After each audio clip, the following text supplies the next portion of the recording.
ವೀಕ್ಷಕರೇ, ಈ ದಿನ ನಾವು ಮೊದಲೇ ಹೇಳಿದಂತೆ ಗವಿಗರ್ಜನೆಯ ಒಂದು ವಿಶೇಷ ಸಂಚಿಕೆಯ ಒಂದು ಒಬ್ಬ ಮಹಾನ್ ವ್ಯಕ್ತಿಯ ಒಂದು ಕಿರು ಪರಿಚಯ ಮಾಡ್ಕೊಳ್ತೀವಿ ಅಂತ ಮೊದಲೇ ನಾವು ಒಂದು ಎಪಿಸೋಡ್ನ ಮಾಡ್ಬೇಕಂತ ತೀರ್ಮಾನ ಮಾಡಿ ಈ ದಿನ ಆ ವ್ಯಕ್ತಿಯ ಪರಿಚಯ ಮಾಡ್ಕೊಳ್ಳೋ ಅಂತ ಬಂದ್ವಿ. ಬನ್ನಿ ನೇರವಾಗಿ ಅವ್ರನ್ನೇ ಭೇಟಿ ಮಾಡೋಣ. ಸರ್ ನಮಸ್ತೆ.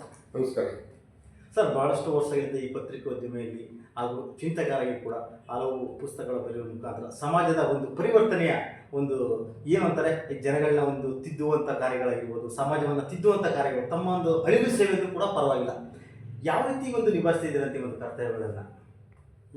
ನಾನು ಕರ್ತವ್ಯಕ್ಕಿಂತ ಇದು ಒಂದು ಹವ್ಯಾಸವಾಗಿ ಪ್ರಾರಂಭ ಆಗುತ್ತದೆ. ಬೇಸಿಕಲಿ ನಾನು ಕೃಷಿಕನಾಗಿ ಕೃಷಿ ಜೊತೆಗೆ ಸಾಹಿತ್ಯ ಕೃಷಿಯನ್ನು ಮಾಡ್ತಾ ಬಂದೆ. ಆ ನಂತರದಲ್ಲಿ ಕೆಲವು ಸಂದರ್ಭಗಳಲ್ಲಿ ನನ್ನ ಕಥೆಗಳು ಅಥವಾ ನನ್ನ ಕವನಗಳನ್ನು ಪತ್ರಿಕೆಗಳು ಪ್ರಕಟಗೊಳಿಸಬೇಕು ಅನ್ನೋ ಒಂದು ವಿಚಾರ ನನ್ನ ತಲೆಯಲ್ಲಿತ್ತು. ಅಂತಹ ಸಂದರ್ಭದಲ್ಲಿ ನಾನು ಪತ್ರಿಕೆಗಳಿಗೆ ಕವನಗಳನ್ನು ಅಥವಾ ಕಥೆಗಳನ್ನ ಕೊಟ್ಟಾಗ ಅದು ಪ್ರಕಟಣೆ ಆಗದೇ ಇದ್ದಾಗ ಮನಸ್ಸು ನೋವಾಗ್ತಿತ್ತು. ಆ ದಿನಗಳಲ್ಲೇ ನಾನೊಂದು ಪತ್ರಿಕೆಯನ್ನು ತಂದರೆ ಹೇಗೆ ಅನ್ನೋ ವಿಚಾರ ನನ್ನ ತಲೆಯಲ್ಲಿ ಬಂದಿತ್ತು. ಆ ನಂತರ ವೈಯಕ್ತಿಕ ಕಾರಣಗಳು ಜೊತೆಗೆ ಕೃಷಿ, ನಾನು ಬೇಸಿಕಲ್ಲಿ ಹೇಳಿದ ಕೃಷಿಕ ಆಗಿರೋದ್ರಿಂದ ನನ್ನದೇ ಆದ ಕೆಲವು ಅಡೆತಡೆಗಳಿದ್ವು. ಆ ನಂತರ ನಾನೊಂದು ದಿನಪತ್ರಿಕೆಯಲ್ಲಿ ಕೆಲಸ ಮಾಡ್ತಾ ಬರ್ತಾ ಸ್ಟೆಪ್ಪನ್ನು ಬರ್ತಾ ನಾನು ಈ ಗವಿಗರ್ಜನೆ ಅನ್ನೋ ಪತ್ರಿಕೆಯನ್ನು ಪ್ರಾರಂಭ ಮಾಡಬೇಕು ಅಂತೇಳಿ ಈ ಗವಿಗರ್ಜನೆ ಪತ್ರಿಕೆಯನ್ನು ಪ್ರಾರಂಭ ಮಾಡಿದೆ.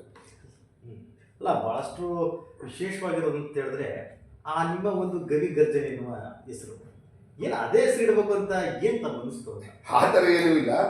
ಸಹಜವಾಗಿ ರಿಜಿಸ್ಟ್ರೇಷನ್ ಭಾರತ ಸರ್ಕಾರ ಅರಣ್ಯ ಏನಿರುತ್ತೆ ಒಂದಷ್ಟು ಹೆಸರುಗಳನ್ನ ಕೊಡಬೇಕಾಗುತ್ತೆ ಅವರಿಗೆ, ನಾವು ಪತ್ರಿಕೆಯನ್ನು ಪ್ರಾರಂಭ ಮಾಡಬೇಕಾದ್ರೆ.